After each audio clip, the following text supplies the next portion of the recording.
Hello दोस्तों, एक बार फिर से प्रस्तुत है पार्ट 2 में। देखिए, अभी तक हमने जो पढ़ा उसको एक बार फिर से रिवाइज कर लेते हैं। तो देखिए, आपने पढ़ा कि इंग्लिश क्या है, एक लैंग्वेज भी है। लैंग्वेज कहें तो भाषा। और इंग्लिश को कितने लेटर्स, अल्फाबेट होते हैं, क्या होते हैं, alpha, LPHABET, alphabet. Alphabet arrange form होता है ऐसे लेकर के जेड तक। फिर इसी की चीज आती है कि यदि हम ए को कहें तो ए क्या है, लेटर। क्या है, लेटर। फिर कोई आपसे पूछे जेड क्या है तो जेड के क्या कहोगे, लेटर। फिर हमने यहां से पैटर्न 1, फिर पैटर्न 2 और तीसरा पैटर्न हमने इनको बांटा कि लेटर्स टोटल कितने होते हैं,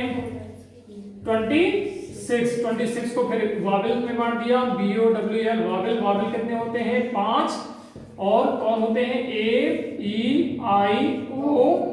देखिए, मैंने कहा कि 4 भागों में इनको बांट दिया है लिखने में। दो बोलने के प्रकार के होते हैं रीडिंग में। पहला वीडियो देख लीजिएगा तो समझ में आ जाएगा। और 2 होते हैं राइटिंग वाले, तो कोई भी लिख दो, इससे कोई फर्क नहीं पड़ता। ये समझ लो कि सर वहां तो बड़े कैपिटल लिखे थे, आपने यहाँ पे छोटे लिख दिए तो कोई दिक्कत नहीं, हमने छोटे लिख दिए। ये कौन से हैं, सेकंड नंबर के, याद करो, स्मॉल लेटर्स इन रीडिंग। अब आता है कॉन्सोनेंट। तो कॉन्सोनेंट क्या हो जाएगा, BCD डैश कहां तक, जेड तक। ये हो गए लेटर्स इन अल्फाबेट। अब प्रश्न उठता है कि चलो ठीक है, इतना तो जान लिया, बचपन में हमको सिखाया गया, ABCD सिखा दी गई, रीडिंग राइटिंग दोनों करते हैं। अब क्या करें इंग्लिश सीखने के लिए, और क्या करना चाहिए। तो देखिए, बेसिक से हम फिर शुरू करते हैं। नोट कर। तो देखिए, मैंने क्या कहा कि इंग्लिश लैंग्वेज एक भाषा, अल्फाबेट, और इनको अलग अलग टुकड़ों में बांट के कहेंगे तो ये क्या कहलाएंगे, लेटर कहलाएंगे। क्या कहलाएंगे, लेटर। ए क्या है लेटर, जेड क्या है लेटर, बी क्या है लेटर, सी क्या है लेटर, जेड क्या, ये सब लेटर है। फिर इनको 5 भागों में, 2 भागों में डिवाइड किया गया। लेटर्स को 26 होते हैं टोटल। वावेल अब अलग कैटेगरी बांट दी गई। कोई कहेगा बताइए ए वावेल है कि कॉन्सोनेंट, तो आप क्या कहोगे, वावेल। और बी क्या है, कॉन्सोनेंट, CONSONANTS। कॉन्सोनेंट कहें तो व्यंजन, जो कि मैं पहले आपको पढ़ा चुका और ये क्या हो गया, वावेल, स्वर। क्या हो गया, स्वर, स्वर। चले, अब प्रश्न उठता है कि कैसे इंग्लिश सीखते हैं, कैसे सीखते हैं। तो सबसे पहले LSRW। L का मतलब होता है लिसनिंग, लिसनिंग। और S का मतलब होता है स्पीकिंग। लिसनिंग का मतलब होता है सुनना या याद करना। S का मतलब होता है स्पीकिंग, स्पीकिंग मतलब बोलना। R का मतलब होता है रीडिंग, रीडिंग मतलब पढ़ना। और W का मतलब होता है राइटिंग, लिखना। बहुत इंपॉर्टेंट है ये, यहीं से शुरुआत होती है हर चीज की। LSRW याद कर लो, क्या, LSRW। तो बताइए, सबसे पहले बच्चा जो छोटा होता है वो सबसे पहले क्या काम करता है, लिखना, बोलना, पढ़ना, क्या, सुनने का काम करता है ना। उसको बोला जाता है बेटा बोलो ए, तो क्या कर रहा है वो, सुन रहा है ना, बोलो।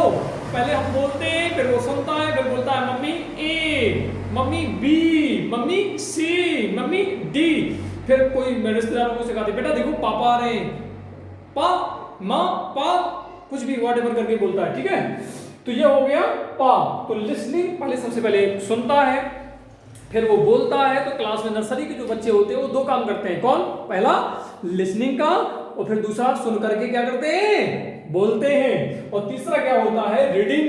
रीडिंग कब करते हैं, जैसे ही हम 2nd 3rd क्लास में पहुंच जाते हैं। क्या, अच्छा मुझे बताइए, फर्स्ट से नर्सरी KG फर्स्ट का बच्चा पढ़ने लगता है क्या, बहुत कम है ना।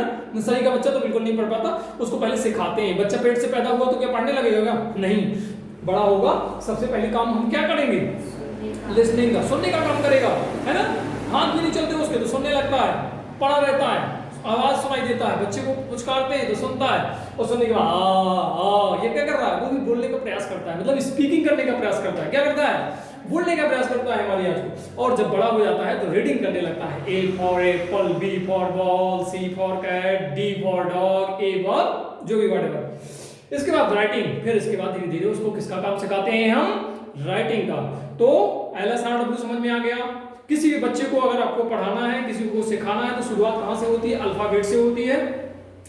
अल्फाबेट के बाद फिर क्या करते हैं, क्या सिखाना शुरू करते हैं आप, रीडिंग राइटिंग सबका। पहले तो उसको सुनाते हैं ABCD। जब ABCD बच्चा सुन जाता है फिर वो बोलता है, फिर आप क्या करते हैं, रीडिंग का काम करवाते हैं। पढ़ो बेटा, अपने मन से पढ़ो। तो पढ़ता है ABCDEFGHIJKLMNOPQRSTUVWXY जेड। फिर क्या करता है वो, राइटिंग करता है। हम बोलते हैं लिखो बेटा ए, कैसे बनाते हैं, वो काम करता है।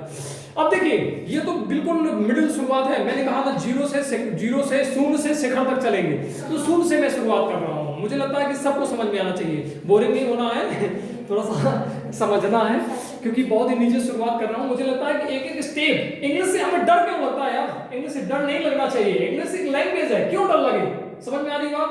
चले इसको रब कर दे, चलिए नोट कर लें जिसका नहीं नोट हुआ।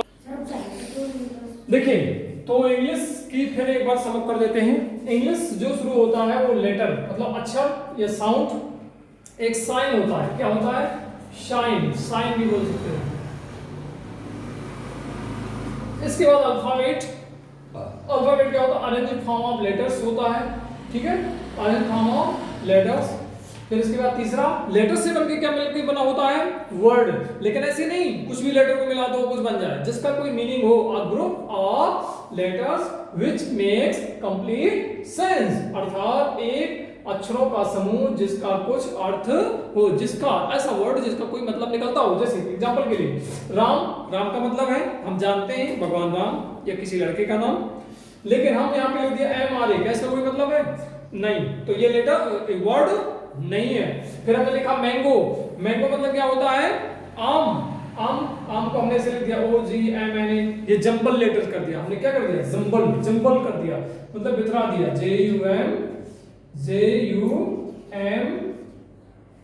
B L E D, jumble, jumble word, jumble word ऐसे आते भी हैं।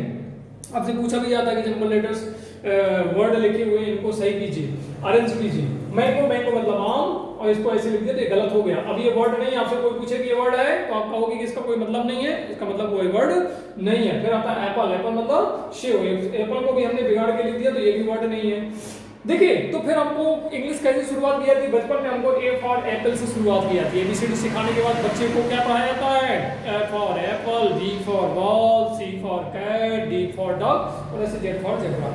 फिर हमको फ्रूट्स नेम, डेज नेम ये सब दिया जाता है। तो आज मैं यहीं तक एंड करूंगा, मिलेंगे आपसे तीसरे पार्ट में सेंटेंस को लेकर के। ध्यान दीजिएगा ये पहला और दूसरा हो सकता है कि आपको बोरिंग लगे क्योंकि मुझे जीरो से लेना पड़ा, लेकिन अगर आप बोरिंग मान के चलोगे तो ज़्यादा आगे नहीं बढ़ पाओगे। मुझे लगता है कि आपको बार बार उसको देखना और समझना चाहिए ताकि आपके दिल में रग रग में बैठ जाए इंग्लिश। इंग्लिश से आपको डर नहीं, नफरत नहीं, बस धैर्य से सुनना बस है, उसको समझने का प्रयास करना है। अगली क्लास में जब हम मिलेंगे बहुत मजा आएगा, ये आपकी मेरी गारंटी है। लेकिन तब मजा आएगा जब आप एक एक चीजें पहले की याद की होंगी, आपके दिमाग में होंगी, कॉन्सेप्ट बाय कॉन्सेप्ट। अगर आप सोचो कि एक दो वीडियो में देखना, तीसरा देख लें, तीसरे में क्या पढ़ा दिया होगा, चौथे में क्या पढ़ा दिया होगा। मेरा यहाँ मकसद है शून्य से शिखर तक। कहने का मतलब है कि गांव का एक लड़का जो बिल्कुल कुछ भी नहीं जानता, स्कूल से पढ़ा लिखा है, वो इंग्लिश को समझ सके कि इंग्लिश होता क्या है, वो डरे नहीं। तो यही दोस्तों मेरा मकसद है। मेरे सारे विद्यार्थियों से ये अनुरोध है कि वीडियो को धैर्य से सुने और लिखने का प्रयास करें, जहाँ चीजें नहीं समझ में आती हैं कमेंट करें और वीडियो को लाइक और शेयर करें। बहुत बहुत धन्यवाद।